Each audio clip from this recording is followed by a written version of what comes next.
안녕하세요. 경제 뉴스. 들을 때마다 너무 딱딱하고 어렵게 느끼셨죠? 네, 용어부터가 사실 좀 쉽지 않죠? 오늘 저희가 받은 자료가 2026년 1월 25일자 글로벌 모닝 브리핑인데요.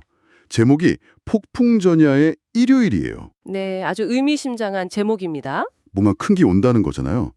그래서 오늘 저희는 이 자료를 가지고 이번 주 경제판을 뒤흔들 세 가지 거대한 현실 점검의 순간을 제대로 한번 파헤쳐 보려고 합니다. 현실 점검이라는 표현이 아주 정확합니다. 네, FMC 빅테크 실적 그리고 한국 수출 데이터 이 세 가지가 그냥 뉴스가 아니라 지금 바로 여러분의 대출이자 또 주식 계좌에 어떻게 연결되는지 그 고리를 한번 생생하게 보여드릴게요. 자, 그럼 시작해 볼까요? 네, 좋습니다. 그동안 막연한 기대감으로 움직였다면 이제는 진짜 성적표를 받아봐야 하는 시간이 왔다는 뜻이죠.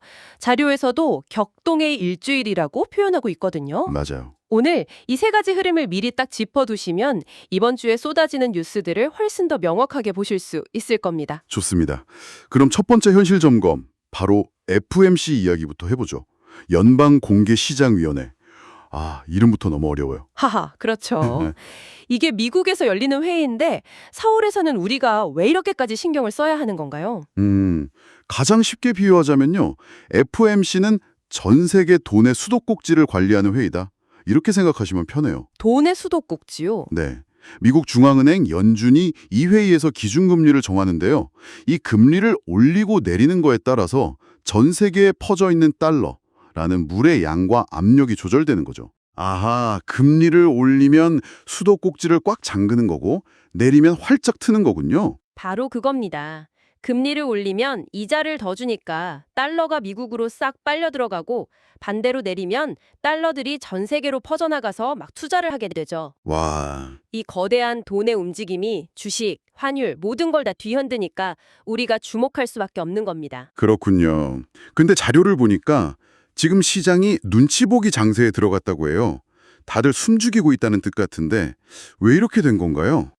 이걸 마라톤 경기에 비유하면 좀 이해가 쉬울 것 같아요. 마라톤이요? 네, 2024년, 2025년 내내 인플레이션이라는 오르막길을 정말 힘들게 달려왔잖아요. 네, 맞아요. 이제 연준 목표인 물가 상승률 2%라는 결승선이 저 앞에 보이는 것 같은데 이상하게 달려도 마지막 그 100m가 줄어들질 않는 느낌인 거예요. 거의 다 왔다고 생각했는데 막판 스퍼트가 안 되는 그런 상황? 맞습니다. 물가 잡히는 속도가 눈에 띄게 더뎌진 거죠. 그래서 시장 참여자들이 감독인 연준 얼굴만 쳐다보고 있는 거예요. 이제 그만 뛰라고 할까? 한 바퀴 더 돌라고 할까 하고요. 그래서 이번 회의에서 당장 금리를 바꾸진 않겠지만 제롬 파월 연준 의장이 어떤 표정으로 어떤 단어를 쓰느냐에 따라 시장 분위기가 그냥 천국과 지옥으로 오갈 수 있는 겁니다. 바로 그 지점에서 매파적 발언이라는 단어가 나오는 거군요. 네, 경제 뉴스 보면 맨날 비둘기 얘기가 나오는데 전 이게 항상 헷갈리더라고요. 매파적이라는 게 그냥 나쁜 소식이다? 이렇게 이해하면 되나요? 그것보다 조금 더 깊이 들어가면 좋은데요. 연준이 뭘 더 중요하게 생각하느냐의 관점으로 봐야 합니다. 관점의 차이. 네. 매는 사냥할 때 아주 공격적이잖아요. 그래서 매파적이라는 건 물가 안정이라는 사냥감을 잡기 위해서 경기가 좀 나빠지더라도 금리를 높게 유지해야 한다. 아주 강경한 태도를 말하는 겁니다. 아직 안심하긴 이르다. 이렇게 경고하는 거군요. 그렇죠. 긴장의 끈을 놓지 마라. 이런 거죠. 반대로 비둘기는 평화의 상징이니까 이제 물가는 좀 잡혔으니 금리를 내려서 경제를 살려보자. 이런 온건한 태도고요. 아하. 근데 이게 또 그렇게 단순하지만은 않아요. 예를 들어서 파월 의장이 물가는 여전히 우려스럽지만 고용시장은 조금씩 식고 있다. 이렇게 말하면 어떨까요? 그건 물가에 대해선 매파적인데 고용에 대해선 좀 비둘기파적인 신호를 주는 거네요. 정확합니다. 시장은 바로 그 미묘한 뉘앙스 하나하나를 해석하려고 지금 혈안이 되어 있는 겁니다. 와, 거의 뭐 암호해독 수준이네요. 그럼 만약 이번에 파월 의장이 좀 매파적인 강경한 발언을 하면 구체적으로 어떤 일이 벌어지나요? 곧 금리 내릴 거니까 빚내서 투자하자 하고 기대했던 시장에 찬물을 그냥 확 끼얹는 거죠. 그럼 투자 심리가 얼어붙으면서 주식시장이 하락할 수 있고요. 자료에서도 설 연휴 앞둔 우리 코스피 시장이 출렁일 수 있다고 경고하고 있잖아요. 네네. 근데 진짜 중요한 건 이게 단순히 주식 투자자만의 문제가 아니라는 거예요. 미국의 기준금리 방향은 결국 시차를 두고 우리나라 은행 대출금리에 영향을 주거든요. 아, 정말요? 네. 이번 주 파월 의장의 발언 하나가 몇 달 뒤에 여러분의 주택담보대출 상환액을 결정할 수도 있기 때문에 정말 중요한 겁니다. 세상에, 미국에서 하는 회의 하나가 우리 집 가계부랑 바로 연결된다니 정말 경제가 촘촘하게 얽혀 있네요. 그렇죠. 자, 그럼 두 번째 현실 점검으로 넘어가 보죠. 바로 빅테크 기업들의 실적 발표입니다. 마이크로소프트, 알파벳 같은 공룡 기업들이 이번 주에 성적표를 내놓는다고요. 네. FOMC가 시장 전체의 거시적인 변수라면 이건 시장의 심장부에서 터지는 개별 폭탄 같은 거죠. 심장부요? 네. 그리고 여기서 바로 두 번째 현실 점검이 시작됩니다. 바로 AI에 대한 냉정한 평가죠. AI요? AI는 지난 몇 년간 시장을 이끌어온 최고의 스타 플레이어 아니었나요? 맞습니다. 자료에서도 지적하듯이 불과 한 1, 2년 전만 해도요. 기업이 기자회견에서 저희 AI 합니다. 선언만 하면 주가가 막 수십 %씩 뛰었어요. 맞아요. 저도 기억나요. 모든 회사 이름 뒤에 .AI를 붙여야 할 것 같은 분위기였죠. 네, 어떤 커피 회사는 AI 기반 원두 로스팅 알고리즘을 개발했다고 발표하기도 했어요. AI라는 단어가 거의 마법의 주문이었던 시기죠. 그런데 이제 그 마법이 풀릴 때가 됐다는 거군요. 네, 마법이 풀리고 청구서가 날아올 시간입니다. 투자자들이 이제는 딱 한 가지 질문만 던지고 있어요. 어떤 질문이죠? 그래서 그 대단한 AI로 돈은 얼마나 벌었습니까? 이 한 문장입니다. 와... 그동안 AI 개발에 수십, 수백조 원을 쏟아부었는데 그 막대한 투자가 실제 매출과 이익으로 연결되고 있는지 숫자로 증명하라는 겁니다. 꿈만 얘기하던 시대는 끝났다는 거죠. 와... 분위기가 확 바뀌었네요. 그냥 꿈이 아니라 이제 통장을 보여줘야 하는 시대가 온 거군요. 그럼 실적에 따라 주가가 정말 극과 극으로 갈리겠네요. 정확합니다. 네. 여기서부터 진짜 실력 있는 기업과 아닌 기업이 갈리는 이른바 옥석 가리기가 시작되는 겁니다. 옥석 가리기. 네. 만약에 막대한 투자 비용을 감당할 만한 수익 모델을 못 보여준다. 그럼 기대감만으로 부풀었던 주가 거품이 터지면서 실망 매물이 폭포수처럼 쏟아져 나올 수 있습니다. 아, 반대의 경우도 있겠죠? 만약에 시장 예상을 그냥 훌쩍 뛰어넘는 자료에 나온 표현대로 어닝 서프라이즈를 기록하면요? 그거 완전히 다른 이야기가 되죠. 거의 핵폭탄급 호재가 되는 겁니다. 핵폭탄급이요? 네. 만약 마이크로소프트나 구글이 우리 AI 서비스 덕분에 클라우드 매출이 이만큼 늘었습니다. 이걸 숫자로 딱 증명해낸다면 아, AI가 진짜 돈이 되는구나 라는 믿음이 시장 전체로 확산될 겁니다. 그렇게 되면 우리나라 관련 주식들에도 영향이 있겠네요. 당연하죠. 최근 잠시 주춤했던 우리나라의 AI 로봇이나 반도체 소부장 관련 주식들에 다시 한번 아주 강력한 불을 붙이는 계기가 될 수 있습니다. 시애틀에 있는 마이크로소프트 성적표가 판교에 있는 반도체 기업 주가를 움직이는 구조죠. 그렇군요. 결국 AI도 이제 수익성을 증명해야 하는 냉정한 시험대에 올랐다. 이렇게 볼 수 있겠네요. 네, 맞습니다. 자, 그럼 마지막으로 우리 경제 이야기로 시선을 돌려보겠습니다. 한국 경제 성장률 전망치. 여기서 세 번째 현실 점검이 시작되는 것 같은데요. 자료를 보니까 분위기가 사뭇 진지하다고 되어 있어요. 어떤 상황인가요? 앞선 두 가지가 미국발 변수였다면 이건 우리가 직접 마주한 내부의 현실 점검입니다.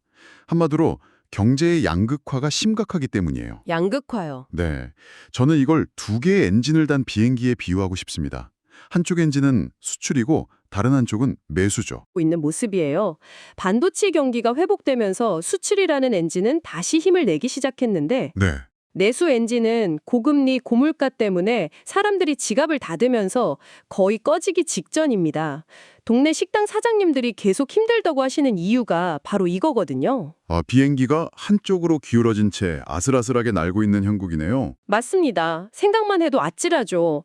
게다가 자료에서는 트럼프 2기 행정부 출범 가능성도 새로운 숙제라고 언급하는데 이건 뭐 기울어진 비행기가 난기류까지 만나는 격 아닌가요? 아주 적절한 비유입니다. 트럼프 전 대통령의 핵심 정책 중 하나가 바로 보호무역주의였잖아요. 네, 맞아요. 미국 기업을 보호하려고 다른 나라 물건에 높은 관세를 매기는 거죠. 이게 다시 본격화되면 우리 비행기의 유일한 희망인 수출 엔진마저 흔들릴 수가 있습니다. 와, 듣고 보니 마냥 어둡게만 한 것 같은데요. 근데 자료에서 밸류업 프로그램이라는 긍정적인 신호도 언급하고 있거든요. 네, 그나마 다행인 부분이죠. 코리아 디스카운트 해소에 대한 기대감이라고 하는데 이 개념은 좀 쉽게 설명해 주실 수 있을까요? 물론입니다. 코리아 디스카운트, 말 그대로 한국 주식시장이 해외에서 할인 판매되고 있다는 뜻이에요. 할인 판매요? 네, 예를 들어 똑같이 1년에 100억 원을 버는 A라는 미국 기업과 B라는 한국 기업이 있다고 쳐보죠. 근데 주식시장에서는 A 기업 가치는 1조 원으로 평가하는데 B 기업은 한 5천억 원, 절반 정도로 낮게 평가받는 현상을 말합니다. 아니, 똑같이 돈을 잘 버는데 왜 우리나라 기업만 제값을 못 받는 건가요? 여러 복합적인 이유가 있지만 가장 큰 원인 중 하나가 불투명한 지배구조랑 낮은 주주 환원율이 꼽힙니다. 좀 어렵네요. 쉽게 말해서요, 회사가 돈을 벌어도 그걸 주주들한테 배당으로 나눠주기보다는 대주주 일가를 위해 쓴다는 인식이 강한 거죠. 그러니 외국인 투자자들 입장에서는 굳이 한국 주식을 사고 싶지 않은 거고요. 아, 실력에 비해 제대로 대접을 못 받고 있다는 거군요. 그럼 밸류업 프로그램은 이 문제를 해결해 주는 건가요? 바로 그겁니다. 정부가 나서서 기업들한테 주주들을 위해 번 돈 좀 더 나누어 주고 기업 가치를 높이세요. 그러면 세금 혜택 같은 당근을 드릴게요. 라고 유도하는 정책입니다. 가치를 레벨업 시켜주겠다. 네, 그렇죠. 이 정책이 본격 논의되면서 한국 시장도 이제 좀 달라지나? 하는 기대감에 최근 외국인 투자자들이 다시 한국 시장을 기웃거리고 있다는 점이 아주 긍정적인 신호입니다. 아, 그래서 이번 주에 발표될 월말 수출 데이터가 그렇게 중요하다고 한 거군요. 앞에서 한 이야기들이 결국 이 하나의 포인트로 딱 연결되네요. 바로 그 지점입니다. 지금 외국인 투자자들이 한국 시장을 기웃거리면서 정말 투자해도 될까? 하고 마지막으로 저울질을 하고 있거든요. 네. 이때 한국 경제의 가장 중요한 버팀목인 수출 데이터가 아주 인상적으로 서프라이즈를 보여준다면 그들의 기대감이 확신으로 바뀌면서 뭉칫돈이 들어올 수 있는 결정적인 계기가 되는 거죠. 아하. 자료 마지막 문장처럼 수출 데이터가 잘 나오면 외국인 자금이 들어오고 그래야 내 주식도 오를 힘을 얻는 이 선순환 구조가 만들어질 수 있는 겁니다. 그래서 이번 주에는 삼성전자나 현대차 같은 대표 수출 기업들 주가 흐름을 더 유심히 봐야 하는 것이죠. 자, 오늘 이야기를 정리해 보겠습니다. 이번 주는 그야말로 세 가지 거대한 현실 점검의 주간이네요. 네, 그렇습니다. 첫째, 연준의 입을 통해 확인하게 될 미국 금리 정책의 현실. 둘째, 빅테크 성적표로 보게 될 AI 수익성의 현실. 그리고 마지막, 수출 데이터로 마주할 한국 경제의 현실. 이 세 가지 변수가 서로 얽히면서 시장이 크게 움직일 수 있습니다. 네, 자료에서도 변동성이 클 수 있으니까 섣불리 추격 매수하기보다는 차분하게 상황을 지켜보는 지혜가 필요하다고 조언하고 있고요. 맞습니다. 오늘 저희가 짚어드린 세 가지 큰 질문을 기억하시면 좋아요. 미국은 금리 인하에 얼마나 신중할까? AI는 정말 돈이 되는 사업인가? 그리고 한국 수출은 여전히 튼튼한가? 네. 이 질문들에 대한 답이 이번 주에 하나씩 공개될 겁니다. 그리고 이 글로벌한 사건들이 결국 어떻게 우리 주식시장, 내 대출금리로 이어지는지 그 연결고리를 생각하면서 뉴스를 보시면 훨씬 입체적으로 상황을 파악하실 수 있을 겁니다. 그럼 마지막으로 여러분이 계속 생각해 볼 만한 질문 하나 던져드리면서 마무리하겠습니다. 오늘 자료에서 트럼프 2기 행정부의 등장을 우리 기업의 새로운 숙제라고 짧게 언급했는데요. 만약 미국의 무역 정책이 정말 180도 바뀌어서 강력한 보호무역주의로 돌아선다면 우리나라의 주력 산업인 반도체와 자동차 수출에는 장기적으로 어떤 시나리오들이 펼쳐질 수 있을까요? 지금 당장의 현실 점검을 넘어 앞으로 다가올 수 있는 더 큰 변화의 그림을 한번 상상해 보시는 것도 이번 주를 보내는 흥미로운 방법이 될 것 같습니다.